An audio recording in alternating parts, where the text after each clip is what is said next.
Bluff City Media presents Tigers Live with Francis Carlota. Join Francis after every Memphis Tiger game as he breaks down each matchup, player of the game, and upcoming games.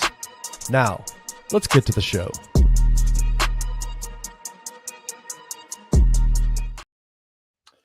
What's going on, everybody? Welcome to Tigers Live. I'm your host, Francis Carlotta, host of Tigers Live for Bluff City Media. Welcome to the show, y'all. It's good to be back, especially after missing the show last week. I know I said on the show after South Florida that I don't think Memphis will lose another game to close out the regular season. Well, I was wrong. I was wrong about that, unfortunately. But look, Memphis bounced back. They responded really well to the loss against Wichita State with an 84-65 win over Florida Atlantic University. Great win for the Memphis Tigers, y'all. They really, really showed why they are the best team in the AAC today. Great performance from the Tigers. We'll break it all down. I'll be joined by Roman Cleary, the beat writer for Bluff City Media of the Memphis Tigers. He'll be joining the stream in just a few moments. And then on the other side of the commercial break, I'll be joined by very special guest Xavier Dotson once again to talk about the Memphis Tigers, talk about this game, get his thoughts on the season and how his outlook on the Memphis Tigers as we move forward. Maybe we'll talk a little bit of Memphis Grizzlies too, with a big game against the Cavaliers tonight. But I do see that Roman Cleary has joined the stream. So let me go ahead and add Roman. How you doing, Roman? I'm doing well, man. How are you? I'm well. It's good to see you. Good to talk basketball with you again. Yeah. Good win today, Roman. Give me your thoughts about this win over FAU. Well, Francis, let's give our congratulations to Memphis because they now get the ever-elusive grand privilege of being top 47 in the net, despite having only 6 quad 1 wins. They only have 6, Francis. They only have 6 quad 1 wins. And yet they're not going to be top 47 in the net, most likely, with this win. I mean, what a grand achievement. What a grand, accomplishment for Memphis. They should be really proud of themselves. Oh, my goodness, Roman. You're killing me. You're killing me, man. Yeah, grand achievement for sure. Grand achievement with only 6 quad 1 wins. Yep, only 6. Only 6. Yep, only 6. Well, that aside, man, give me your thoughts about this game. I thought they really showed good character after the loss against Wichita State, even after a slow start to start the game against FAU today as well. So give me your thoughts on the win. Yeah, things were looking a bit shaky for sure after they shot 0 for 6 from the field to start the game and 2 of 12 overall in the first few minutes. But after that, it was pretty much all Memphis the rest of the way. They ran away big with I believe a 9-0 run in the middle of the first half, go by as many as 8, and then they just further expanded upon that in the second half. Huge days, obviously, for Dane Danger and PJ Haggerty. Haggerty really turned up particularly late in the game as well. Danger was a constant presence throughout, and got to commend Colby Rogers as well for his huge showing as well in this one. And again, it just goes to show how much of a different offense Memphis can be when Colby is fully, at his best and really playing like himself. We haven't seen it too much throughout AAC play, but Memphis has got to feel real good to get it today. Yeah, and as you talk about Colby, I do want to touch on that a little bit as well. For me, and I've said this many times on Tigers Live, with Colby, I think it's just all mental. I think once he's playing with confidence and belief in his shots, then I think he's just letting it fly and shooting with no conscience, and it'll go in most of the time. But then if Colby sees 1 or 2 open shots miss, he seems to get into his head more often than not, and he'll start turning down open looks that Colby should be taking because he's Colby Rogers. He should be taking open looks. And, we talked about the slow start early on. There was a turnover early on from Memphis where Musa set a ball screen for Colby. Colby came off the ball screen, and Colby had a butt-naked, wide-open mid-range jump shot that he passed because he decided to pass the ball to Musa and try and thread the needle, which led to a turnover. And that showed me that Colby was just in his head. He didn't trust his shot. He didn't believe in that shot in the moment. But, dude, Colby Rogers, one of the best shooters in college basketball. It's a wide-open mid-range jump shot that you can make in your sleep. You got to pull the trigger on that one. But as you said, Colby definitely started to play better as the game went on. So big good for him. Good to see that from Colby. You mentioned a slow start, Roman. What adjustments did you see from Penny and from the Tigers that led to Memphis getting going early on after the slow start? I don't know. I don't really know if there were any adjustments per se, that other than they just started making shots. I mean, you saw a lot of blown bunnies early in the game. They missed a few good looks from three, and the shot selection could have been a bit better in the first few minutes as well. So honestly, I felt like Memphis just needed a second to get into the flow of the game, which is a bit understandable after being off for an entire week. Yeah, they needed it, but the counter to it is, you're not going to be maybe not as in rhythm or as in flow. So I think we just saw a little bit of that, to be honest. Yeah, and I want to shout out Ramon Albright here. I'm glad Yates getting playing time. Memphis gave Dayton Yates some early run on top of a fascinating lineup of Dink Yates.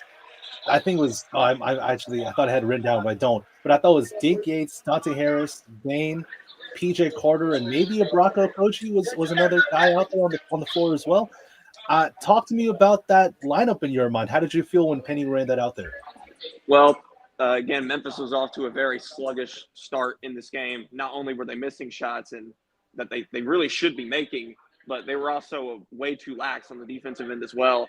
I thought Penny showed a bit of a lack of patience with that kind of stuff today, which is kind of a difference from what we've seen in recent games. He's kind of let the starters kind of go along a bit more, just even when they start slow and sloppy. But I think Penny was just like, no, we're not messing with that today. Put in the reserves. And while the game didn't really turn around when they were in there, it was the starters and the main players who still turned it around later on in the half. But I think, reserves like, Dante Harris and Okoje, and especially, Dink Yates, those guys did provide a bit of a spark that, the starters used to eventually kind of catapult to the big lead. Yeah, that's very well said, and I couldn't agree more. I thought that lineup was, like you said, the spark that Memphis needed after a pretty lethargic start on both ends of the floor from the starters, from the Tigers. But I thought Dink played with really good energy. He showed his athleticism. Roman he was a big man. body. What's up, Kenny? Roman is the man. Roman, we know that. That's truth right there. but Dink played with good athleticism, really good energy, and he's a big guy. He's a big body. That if Memphis needs to throw a bigger body at a opposing team's 4-man or a bigger 3, I think Dink possibly, I'm not saying he is the answer to that problem, but Dink is an option that Penny Hardaway could throw just to put someone with some more size than Nick Jourdain on an opposing team's 4 or 3 that also has a little bit of extra size on them as well. And I thought subbing him in, giving him some run was really effective for the Tigers, but just that lineup as a whole, that really, like you said, it just kind of flipped the switch for the Tigers and also lighted the flame for the starters to really take off from there. So obviously Memphis was playing well to close out the first half. They were up by 5, I think, up by 5 to in the first half. But the second half, Roman, Memphis, I mean, Dane Danger, man, what can we say? He just looked like a man amongst boys. For you, Roman, was Dane just the pure catalyst for why Memphis was able to blow this game wide open? Yeah, FAU just had no answer for him. Even with Baba Miller down there being the great rim protector that he is, not even he could do much to really stop Dane. FAU just doesn't really have the bigs that are physical enough to really give Dane the kind of challenge that we've seen some teams be able to give him. The way you stop Dane Danger is with physicality, being able to match him body blow for body blow. And FAU just doesn't have the horses to do that. So when you find yourself in that situation, Danger is essentially going to feast. And that's what he did today for sure. Yeah, absolutely. And also you mentioned PJ Haggerty too. PJ and Danger were the guys in the second half that really were the catalyst to Memphis blowing this game wide open. Mike M says here, Danger and Hag when Danger and Hag are on, they are a different team because it rubs off on others. Yeah, absolutely. They both were on today. PJ, I was pretty vocal about this on Twitter. I don't think he got the whistle from the refs that I thought he deserved, but I also want to credit PJ for not letting that bother him and get to him. he seemed to me to stay pretty locked in throughout the entire game, stayed aggressive. So talk to me about PJ's game for your eyes, Roman.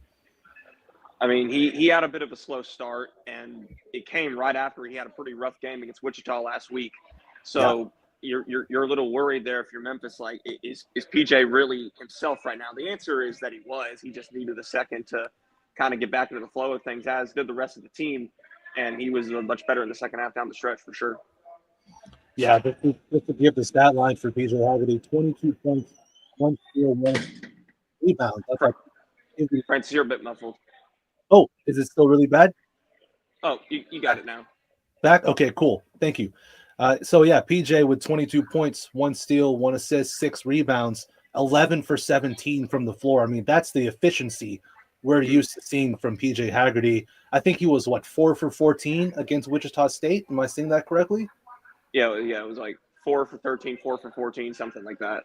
Yeah, so to see him go – Or it was like 4 for 16. I don't know. Yeah. Again, I checked it earlier in the game. I can't quite remember. He hit 4 of at least 13, 14.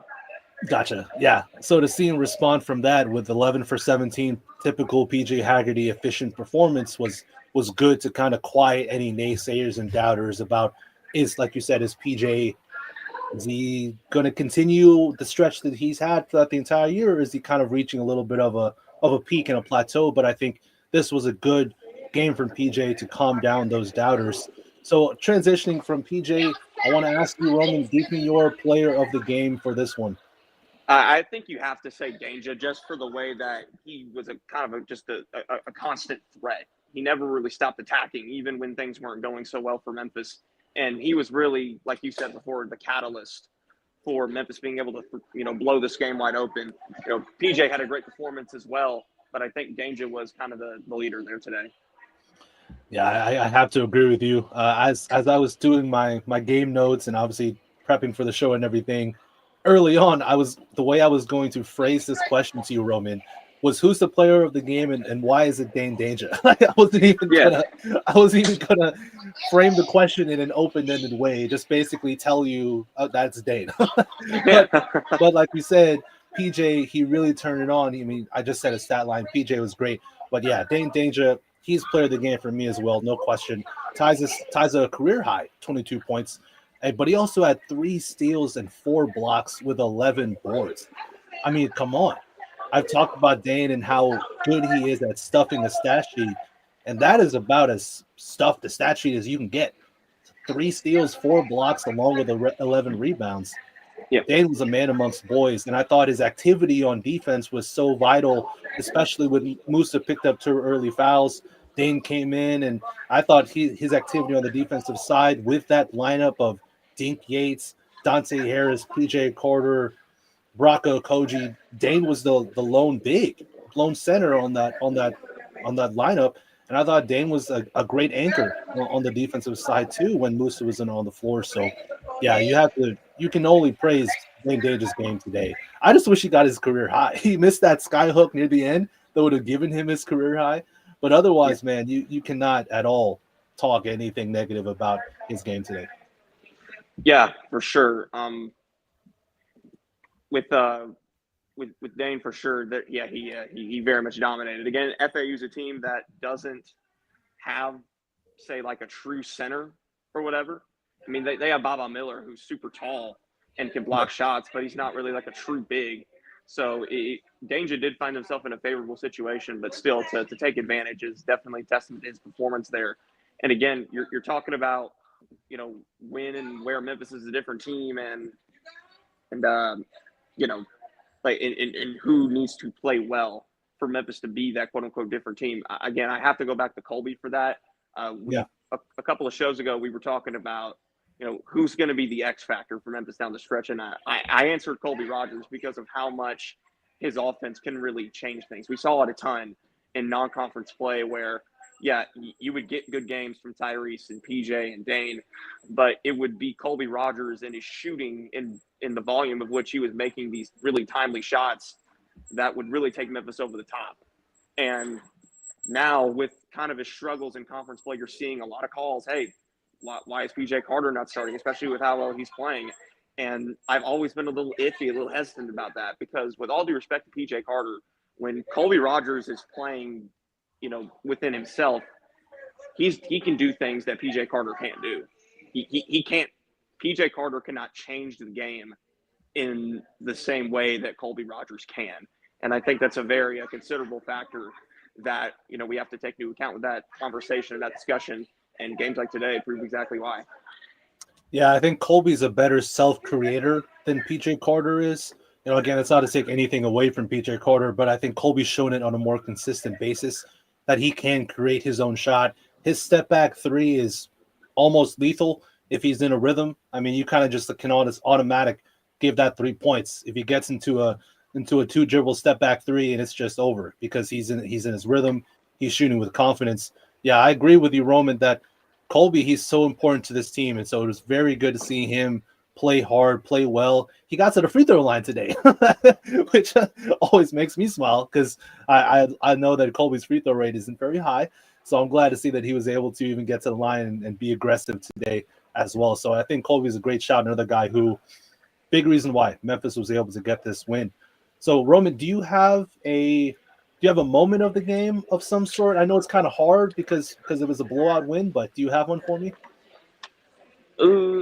Moment of the game. I think I'll go with that initial 9-0 run they had in the first half. I think that kind of changed the tone of where this game was going. Before, it was looking like kind of a slugfest where Memphis was probably going to pull out a close win.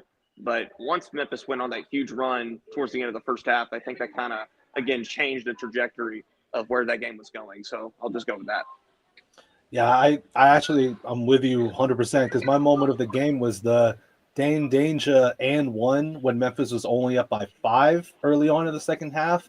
Tyrese missed a layup, and then Dane Danger got the offensive board and got the N1 call and hit the free throw. And then after that, it was just the Dane Danger show, and then Memphis just didn't look back. So I thought that was just the catalyst of Memphis really showing their dominance on FAU. They won the glass. They won the battle on the glass, 44-33. And they just dominated FAU on the boards. Offensive rebounds also absolutely dominated. 28 offensive rebounds to FAU's 21. Sorry.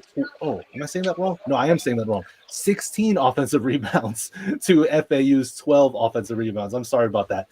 But yeah, Memphis dominated on the glass, and I thought that was, for me, the moment of the game to kind of just supplant Memphis as really the dominant team. So what are your thoughts after this game, Roman? Does this just change any outlook seed-wise for Memphis, or are you thinking that no, Memphis is basically box standard, they're going to stay around the 6-7 line in most bracketology? Well, this is just a quad 3 win for Memphis, so it's really not going to change much in terms of where Memphis' seeding is at. Again, they're pretty much boxed in from anything between a 6 seed to a 9 seed, depending on where you look for bracketology. Now, the hope for Memphis is that this will actually give a decent boost to the computer numbers, because you are going to need those to have a somewhat favorable argument for the higher end of the 6-9 range there. And again, a 5 seed, not completely impossible, but you would probably need teams ahead of you in the totem pole to lose there. So again, 6-9 is still very much the likely scenario. Yeah, I agree with you. I don't think this really changes much, but like you said, hopefully it boosts computer numbers a little bit. And at the very least, at the end of the day, it's just a good response from Memphis after losing against Wichita State. And that's all we could have really asked for from this game today. Ramon Albright asked earlier, was Nick hurt or something? He didn't play much. I don't think Nick was hurt, Roman. I don't think there's. Yeah, I think it was just a decision by Penny matchup wise to not give Jordan, I guess, his typical minutes. Do you agree? Yeah, that's what it looks like. Nick's been playing, less minutes as of late. He hasn't been really playing like the 30-plus minutes that he was earlier in the year. So nothing too out of the ordinary there. Yeah. I think that was just a matchup thing. And you saw a couple times where I'm going to butcher this FAU's dude's name. I'm going to butcher his name. Matas Voikititis? Yeah. He was in foul trouble all day. Yeah, he was in foul trouble all day. But you saw early on he was kind of giving Memphis some fits in the paint. But yeah, he was, like you said, foul trouble all day. And Memphis was able to take advantage of him not being on the floor. But FAU's Trey Carroll had a really good game, 20 points, 2 assists, 7 rebounds, 1 steal, 2 blocks for him. So, he had a great game for FAU, but otherwise Memphis did a great job of holding them in check. Defensively, Roman, what did you like from Memphis on the defensive side? I think we talk a lot about their defense kind of turning into offense. I think it was really their offense that kind of turned into the defense there. I thought it was just a very active and energized performance. Penny Hardaway has arrived, and I need to go. It looks like. Okay. All right, Roman. Appreciate you, man. Thank you always. All right. Thank you. All right, man. Okay, that was Roman Cleary. As you know, he's at the FedEx Forum. We obviously wish we could keep doing the press conferences with Penny and the opposing team's coaching and players, but we can't. So that's okay. No big deal. We got Xavier Dotson on the other side of the show, so you definitely want to stick around for that. We still have some stuff to talk about this game, about this 84-65 win against FAU. And I'm going to talk to Xavier about also his views on the team as we get to the final lap of the regular season, the stretch run of the regular season. I'll talk with him and get his thoughts on where he thinks the Tigers are going. If y'all remember, he said that he thinks Memphis is going to be an Elite Eight team. He said that. So let's see if he still agrees with what he said before.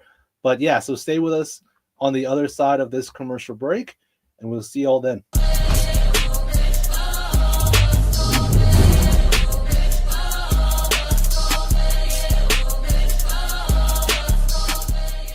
There's a partnership between the players and the business of basketball. These things go hand in hand. And the only way that you continue to be able to make the amounts of money that you're making is because you go out and put forth a correct product. The guys that came before me, guys that played with me, there was an understanding that in order for us to keep going forward, then the game has to be good. This is the business of basketball. The NBA is not the sport of basketball. You got to figure out how we keep this business going. So sometimes you got to do some things that you may not want to do for the betterment of this organization that I'm being paid handsomely from. I got to do some other things that are business oriented. And right now, they're making bad business decisions that may not affect these guys that are playing, but I promise you, it will affect this next wave of guys that come through. Tune in to the Night Court podcast with your hosts, Rob Fisher and Brevin Knight, on the Bluff City Media YouTube channel.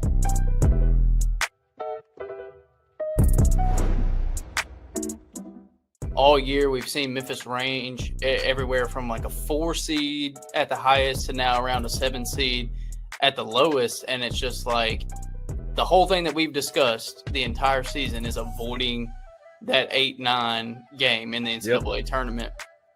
And at this point, like even if you win out, if other things don't break your way, like you could end up in that 8-9 seed line. So I think it's imperative from this point on for Memphis to win out. Maybe things fall their way and they stay around a 7 or jump up to a 6. You do not want March to come around, finish the conference tournament. You would imagine Memphis is the wide favorite to win that game. And then for them to go be an 8-9 seed line again and potentially have to play a 1 seed if they win that first round game. 8 straight wins. Yeah. And you go on the road against Wichita State and lose, and everything just completely flips. Tune in to On the Bluff with Christian Fowler and Gabe Kuhn every Tuesday at 12 p.m. on the Bluff City Media YouTube channel.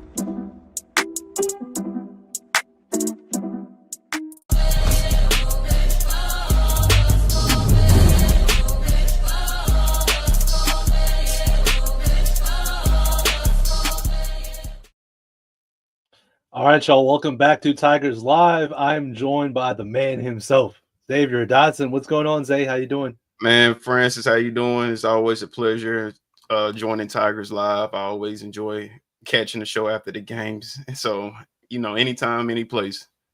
Absolutely, brother. I appreciate you always for coming on the show and talking hoops with me. So, obviously, Memphis, I think the game against Wichita State was probably Penny's worst coaching game of the year. Rewatching it back, seeing the lineup, seeing the just the weird choices that were made by Penny with the rotations. I thought that was not his best game. Obviously we're all human beings. We all make mistakes. He's not going to be perfect, but I think that was his worst game. today, I think this was a big moment for me as someone who loves his team, who follows his team very closely, to see how well Memphis was going to respond. You know, they haven't lost 2 games in a row the entire year, and I was really curious to see how they responded from the loss to Wichita State. And then Penny sees the starting lineup come out flat, and he brings on Dink Yates, and he brings on just a full bench lineup with Dane Danger on there as well, but really a bench lineup.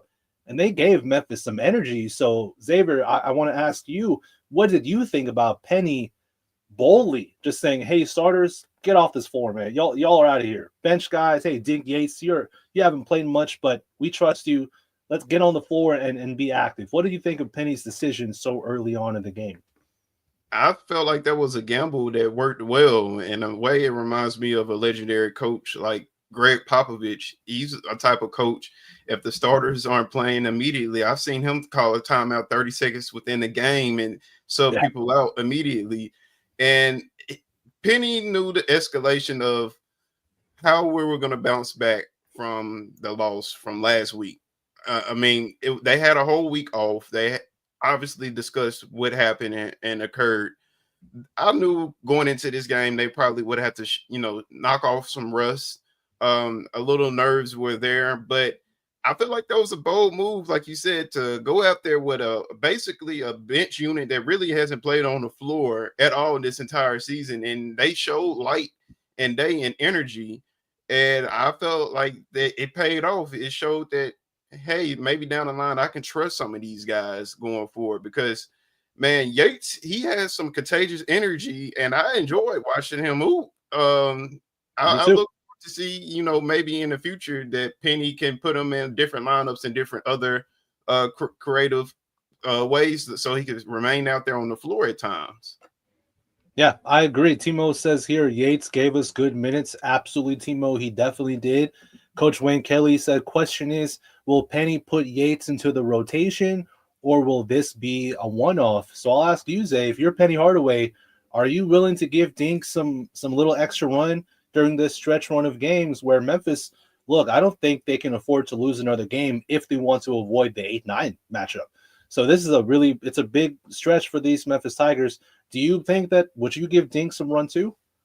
Like I said, it's a big gamble depending on the game and the situation that's going on. Here it is, we're in the last few games of the season and now he's finally touching the floor.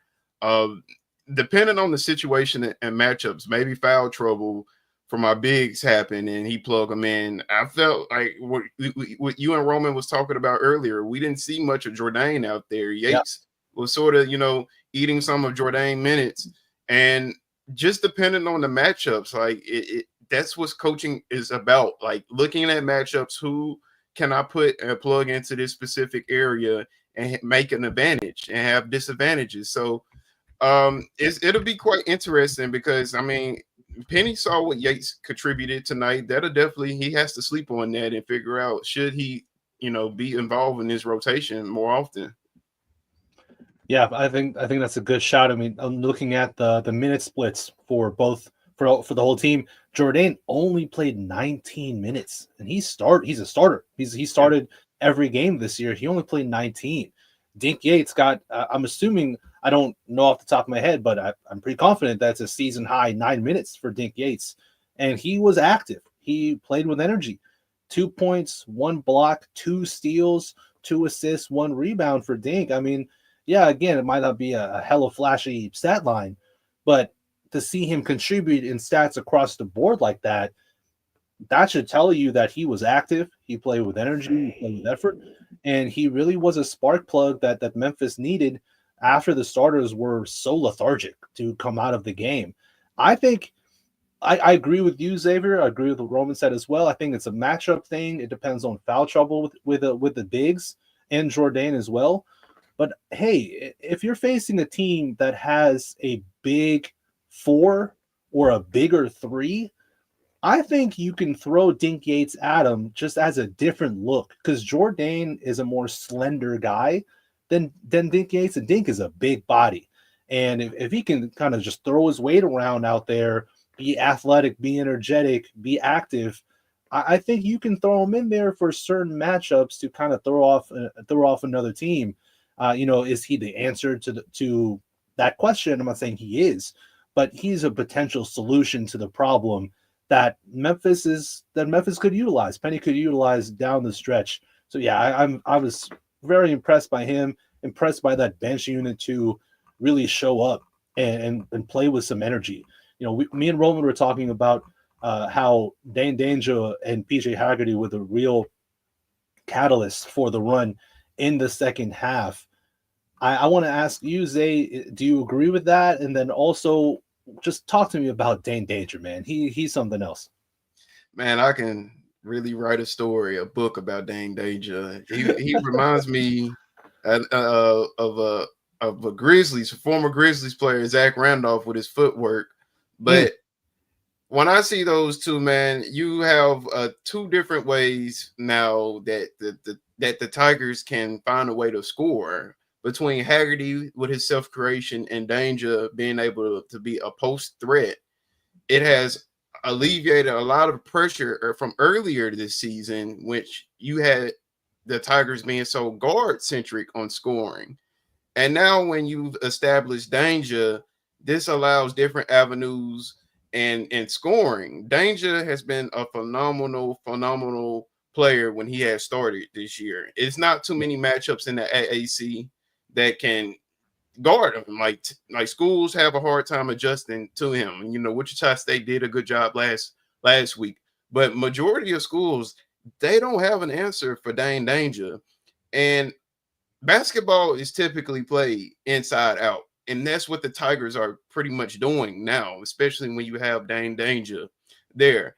I understand that the Tigers enjoy pace and like playing it fast. But in a half-court setting, Dane Danger is the answer, right? Yeah. I mean, it's simple. You give him the ball in the low post, he will make something work, and he has a way to be nifty and crafty and score. And then you have PJ Haggerty. I give him so much credit today. I know you tweeted about it and you talked about it. He wasn't getting the foul calls, but yet that did not discourage him. He still played hard ball and found a way to be productive in this game. Yeah. PJ Haggerty has been a phenomenal leader for the Tigers this year. And this is a double-headed sword right here. And going into they're playing some of their best basketball right now. This double-headed sword playing their best basketball right now in the most, crucial time of the year.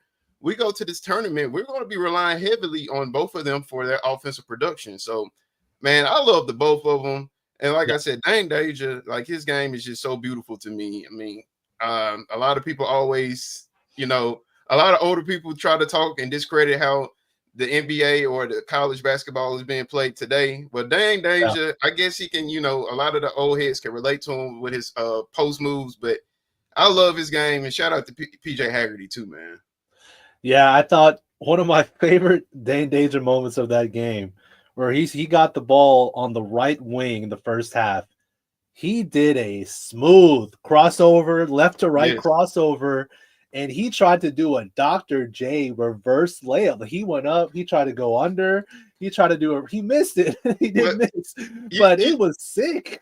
you hear his comment. He said he modeled his game off after Naz Reid. Naz Reid is another big man with phenomenal ball handling skills, and I don't know a lot of the viewers will know about this, but he was a part of Jelly Fam, with the crafty finish. Was Dane seriously a part of Jelly Fam?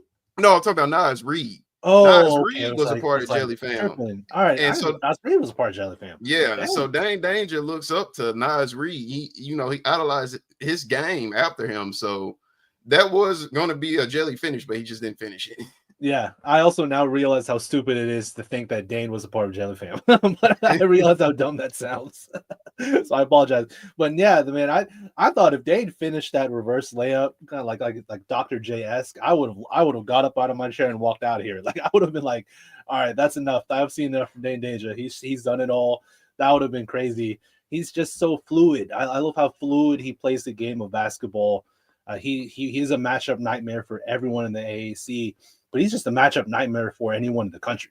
I really believe that Dane Danger can have an NCAA tournament run like DJ Burns had for North Carolina State last year. I really believe it. Dane could go on a generational run where he is the best player in America. Yeah, the because no media one will. can guard him. The And if media will PJ eat that. Yeah, absolutely. And if PJ Haggerty and Dane are the 1-2 punch for the Tigers, I mean, come on, it's a lethal combination. As you said, you also mentioned how how Dane is also the answer for the half court issues. You talk about a half court game and Memphis needing to play something slower, more controlled, not play out of control. Coach Kelly said here could bounce back win, slow start, but after a week break, that's understandable. 17 assists to 10 turnovers. Xavier, I'll take that. I'll take that too, man. And I know you will as well. That's really damn good assist to turnover ratio. Memphis averages around 14 turnovers a game.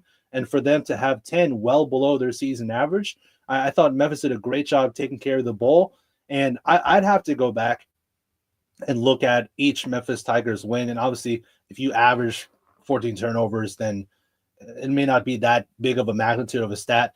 But I'm very confident that if Memphis has turnovers less than, let's just say a number, at around 11 or less turnovers, they've probably won every game except the Temple game where they did lose because they got roasted on the boards. But I mean, Memphis takes care of the ball. I've said it a billion times. This offense is so good because they have so many different ways to score.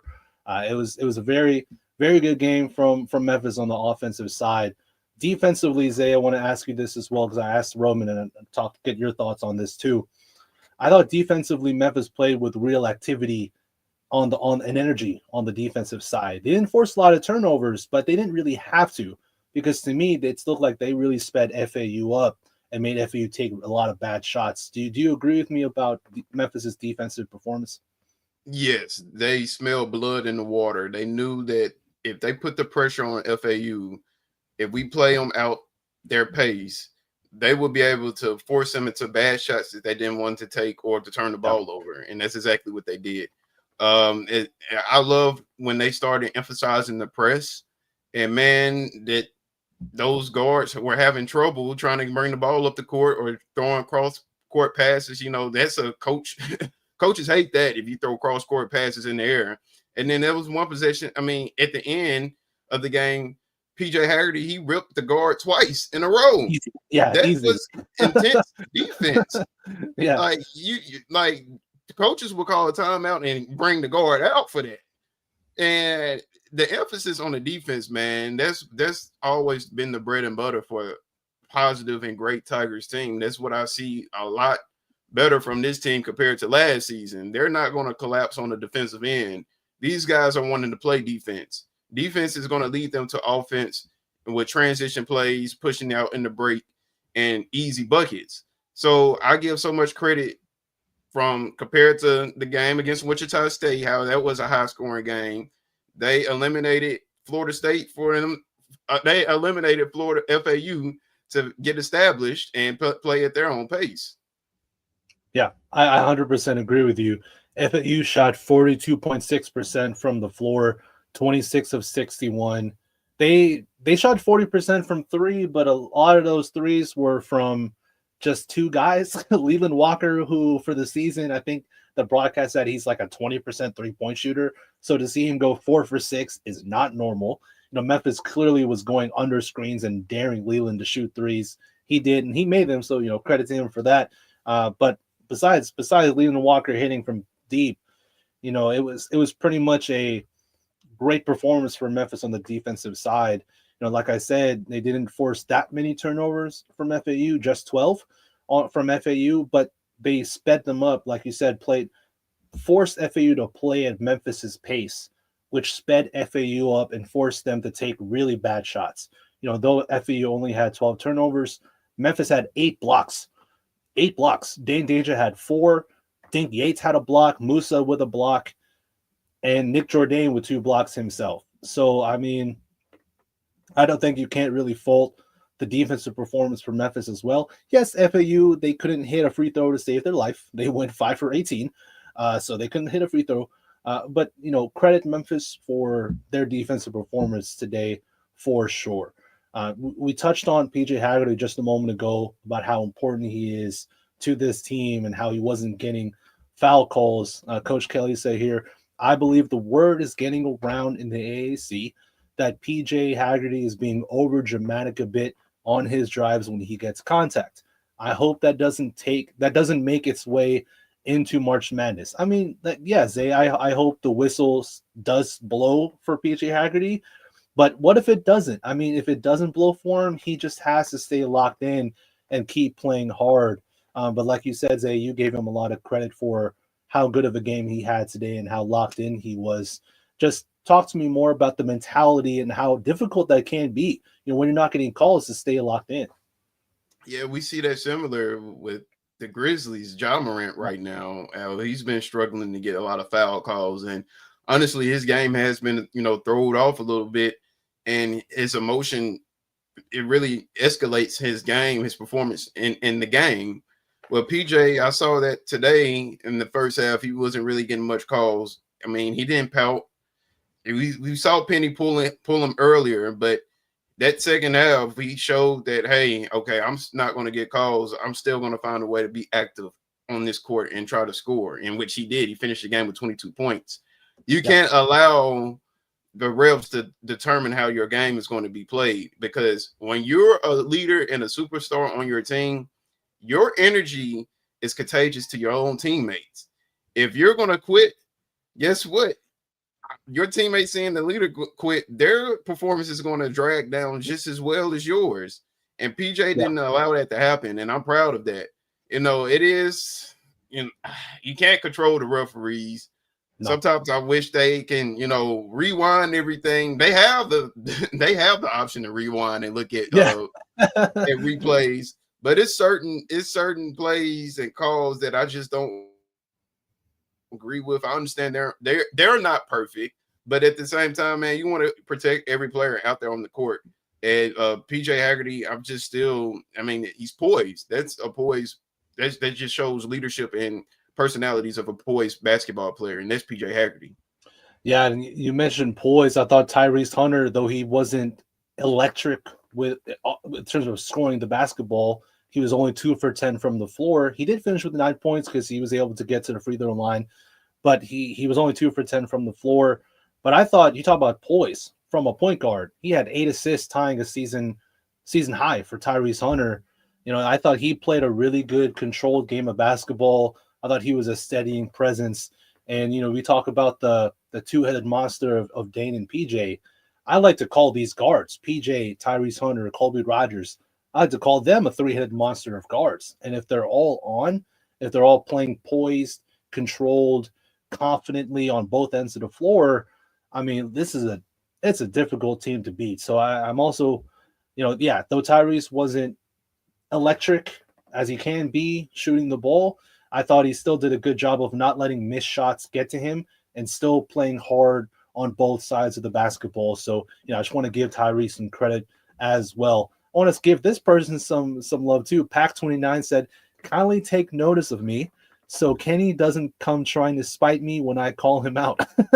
He will always tell me I come on here only when we don't play well. Well, Pac29, I appreciate you coming on Tigers Live, being in the comment section, watching the show when the Tigers do play well. So we definitely appreciate that. We for sure. Xavier, that kind of transitions me to my next question for you. It's obviously no secret that Memphis has fallen in the NCAA seed line after the loss against Wichita State. They're now somewhere between a 6 at the highest, but usually between a 7, maybe sometimes even a 9, depending on the bracketologist out there. Basically, Memphis, you're looking at a 6 seed at best, in my mind, for the Memphis Tigers after the loss against Wichita State. So, Xavier, I want to ask you, have your thoughts about the outlook of this team and the ceiling and potential of this team, has it changed at all since we last spoke about the Tigers? It really hasn't. If anything, it's increased. It's giving me more stability, that I feel like that this team is more determined than ever. I know what I said earlier in previous shows. I said I feel that the Tigers are going to make the Elite Eight. And I still stand by it. You have to cough after saying that. I still stand by it. I stand by that the Tigers can make the Elite Eight. Now inserting Dane Danger in the starting lineup and utilizing him as a steady, sometimes number one option, Yeah. Man, like it's a versatility effect. When I made that statement, our offense was so centric behind those, like you said, the three-headed monsters of PJ Carter, Tyrese Hunter, and PJ Haggerty. Well, we've added a fourth monster, basically, Dang Danger. And the one element that I felt that the Tigers were a little like lacking in was the half-court offense. We've addressed it now with Dang Danger. And I'm still feel that an Elite Eight run can be made by this Tigers team. Cool. I love to hear that from you, Xavier, for sure. NK says here, the floor of this team should be the Sweet 16. Whew. I love that, NK. That makes me happy to hear. I think the floor should be a Sweet 16. I can give you that. That's what it should be. But who knows? It all depends on matchups and a lot of things that have to go right for the Tigers in the NCAA tournament. A lot of things have to go right for everybody in the NCAA tournament to make a good run. But yeah, I love that. I think it should be a Sweet 16 run. Let's obviously see how the cookie crumbles as we get further into March and all that. But Zay, I mean, you mentioned about Dane being sometimes even the number one option, and you're obviously a big Grizzlies guy as well. I'm obviously a massive Grizz fan, as you see from behind me. I think comparing how Danger can sometimes be a number one is also similar to how Jaren on the Grizz is sometimes the number one dude. Even though we know how awesome and amazing John Moran is, we know how awesome and amazing PJ Haggerty is, but sometimes Dan is just that guy. Sometimes Triple J is that guy too. And I think that I love what Anthony Sain said about Ja and the Grizzlies, that he doesn't want to live in a world where John Moran isn't the best player on the Memphis Grizzlies. I also don't want to live in a world where PJ Haggerty isn't the best player on the Memphis Tigers. I really think PJ is still the engine, still the driving force. And as long as Dane keeps doing Dane things, but if PJ stays at the All-American level that he's been at up to this point in the season, I mean, these Tigers are so damn hard to beat, just really difficult to beat. So, you're still sticking by an Elite Eight run. I love to hear that. Do you think that the main thing that could possibly hold the Tigers back is turnovers, or what do you think in your mind could be what holds Memphis back come NCAA tournament time?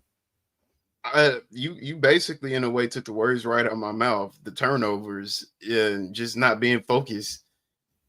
Like the turnovers has been a killer in games that has been close, and Memphis has turned up on top, and as well the games in which we really, we lost and we were out of control. If they play at a pace in which everybody is on point and together with camaraderie, we can overcome the big opponents. We've seen it earlier this season with the names from the beginning of the jump of beating UConn, beating Michigan State. Those were formidable teams. But if we can control and limit our turnovers, we can beat, I feel, just about the best teams. So I like I said, Dane Danger addressed our half court issues. I feel like at first at the earlier this season, in the half court setting, the Tigers are a little bit more questionable. But Danger, I feel like that's the answer. We have self and shot creation in between Hunter, Haggerty, and Rogers. So I'm confident in this Tigers group. Our defense is really is good. This is a disciplined defensive team. So I'm still standing on by what I'm saying. An Elite Eight run can be had if they play their best basketball and limit turnovers. Love that. Love to hear that from you, man, for sure. I want to bring up this comment from Bill. Good effort today. Now be consistent and give that type of effort for the rest of the year. Make it happen, Penny. And that last sentence, make it happen, Penny, transitions me to my last question for you, Zay. You probably saw this. Penny Hardaway made the Naismith Coach of the Year watch list, top 15 watch list for this year. Penny Hardaway was on that top 15 list for the Naismith Men's College Coach of the Year. I've said this before on Tigers Live, that if Memphis were able to win out for the rest of the season, obviously that didn't happen. They lost to Wichita State. But I said if Memphis were able to win out for the rest of the year, I think Penny should be in a real conversation for Coach of the Year because of how good of a job he's done with this team. There's no part of me that would have believed you if you told me that Memphis would sit right now at 22-5, 12-2 in conference play, number 1 in the AAC. I would have been surprised. Like I don't think I would have believed you that this team would have been this good with all of those quad 1 wins, with 6 quad 1 wins that Roman said before. I would have not believed you for them to be this good. They're a really good team, and I think Penny is a big reason why. Yeah, again, they lost to Wichita State, but Penny should be in the Coach of the Year conversation when it's all said and done for this season. So, Zay, talk to me about the job Penny Hardaway's done this year from your perspective. Penny has done a fantastic job. Let's not remember what conversations were being had before this season started about Penny Hardaway. Whether should the Tigers really keep him? Can he be the man to get us over this hump? How many more seasons should Penny last here with the Tigers? And then we see him assemble this team. There's not many major names that we know, most fans knew, and everybody were just questioning, what is this team? I mean, this team has no identity. Who's going to be the best player? And we saw the standings and the projections of the beginning of the year. They had UAB, being number 1 in the AAC. And we fast forward to present day, the Tigers are on top of things running the AAC. We've beaten some strong teams. We've had some great quad one wins.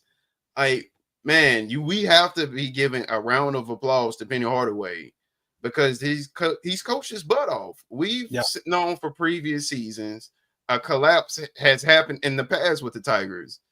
We've avoided that. Penny has avoided that this entire year. Yes, I understand that we're in the AAC. The conference might not just be as dominant like a lot of fans want it to be, and we expect us to be perfect.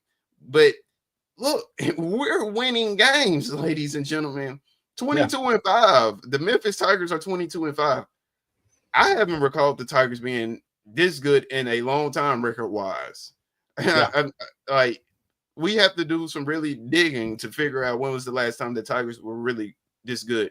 And that's all been given to Penny Hardaway. All this hard work, the reason that our record the way it is because of Penny Hardaway. And like I said, he deserves his recognition, and I'm proud of Penny. I know he's most likely not going to win that Coach of the Year award, but at the same time, just to be listed, that's an amazing feat to be a part of. Yeah, absolutely. And Zay, you mentioned a usual collapse that we've seen from the Tigers at this time of year. Memphis hasn't lost 2 games in a row, just 2 games in a row the entire season. Zay, they haven't. And, Grizzlies, they haven't lost 3 games in a row the entire year. Well, the Tigers, they haven't lost 2, and I think that's a good predicate of how well Penny's done as a coach for this Tigers team to have Memphis bounce back, to respond in a positive way, to not be so down and to not let a loss get to them the way that it has in the past and allow a loss to snowball into something bigger than one loss really should be.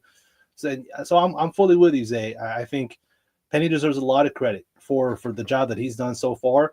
Like I said, I if anything, I'm honest with things. And Penny had a bad day against Wichita State. He had a bad day. It was not a good coaching job. The rotations were weird. The lineups were weird. I mean, to have Dante Harris play like the last 5-6 minutes of that game against Wichita State over Colby Riders or PJ Carter, allowing Wichita State to match up hunt Dante Harris in a pick and roll or off-ball switches and allow Wichita State's big to just eat Dante Harris in the paint, that was a mistake by Penny Hardaway. But he also owned up to that mistake in his press conference during the week where he was like, yeah, I had a bad game. That was on me. That loss is my fault. Like, he was very clear about, no, that was my fault. I didn't have a good game. I didn't have a good performance. And I thought today, especially with what he did to take out a lethargic starting group, sub and bench guys who play with a lot of energy, he pulled all the right strings today against FAU. He managed the foul trouble really well. Nobody fouled out for the Tigers, even though they were in real foul trouble for this game. So Penny he pulled all the strings that he needs to pull as the head coach of this team. And I thought it was a great bounce back win for the Tigers. I think this shows to me, this should show to all of y'all that this team is still really good. It's still a really good team that can really make noise in March. And I said on Twitter that if they lost, the vocal minority of people who are Memphis Tigers / Penny Hardaway haters, they would have been loud as hell. They would have been very loud. And thankfully, Memphis did not lose. They got a big time win, 84-65 against FAU. So up next, the Tigers have, let me pull up their schedule. Memphis has Rice at home, February 26th at 7 p.m. Then they go at UAB on March 2nd, at UTSA March 4th, and then South Florida at home on March 7th. Just 4 more games they close out the year. How do you feel about these last 4 for the Tigers? It should be 4 W's. I think they want ready to go ahead and close this out, focus on bigger things. You know, we got the AAC tournament ahead of us as well. I feel confident that we should win that tournament, the AAC, but their eyes, I mean, I don't want them to have their eyes focus on the big tournament of the NCAA tournament, but at the same time, we know what their main focus is. They're ready for that, their rankings and their positioning for that tournament. I think Penny is telling them take it day by day, game by game. Let's get these wins. Yeah, I agree. Let's do it. I hope you're right. Hope Memphis can go 4-0 over these last 4 games.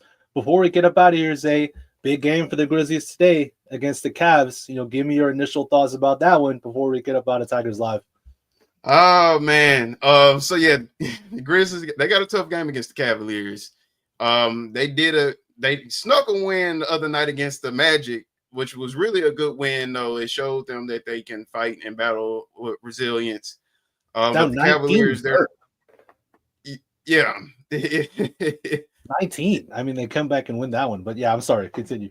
Yeah, but the Cavaliers, I think they're the number 1 team in the whole entire league. Donovan Mitchell's playing some excellent ball. We have a battle between basically the 2 front runners of the Defensive Player of the Year award now, Jaren and Evan Mobley. This will be a matchup. If the Cavaliers come out with their healthy starting lineup, that's a matchup. Each matchup is bang and bang to one another.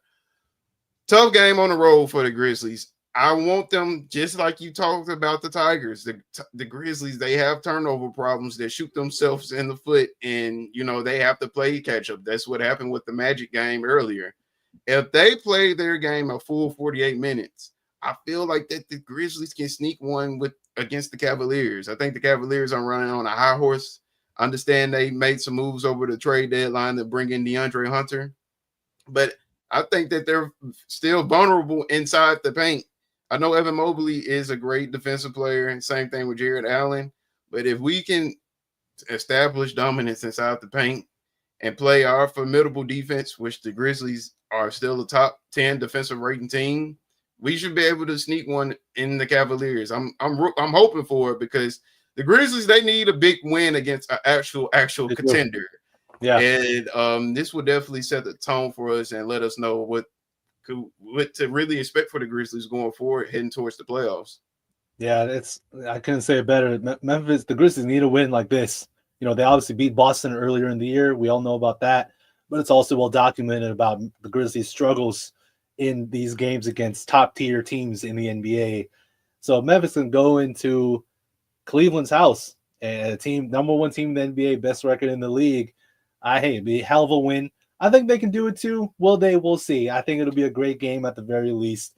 And I'm hoping for a John Morant signature moment. He had a good game against Orlando, good 4th quarter.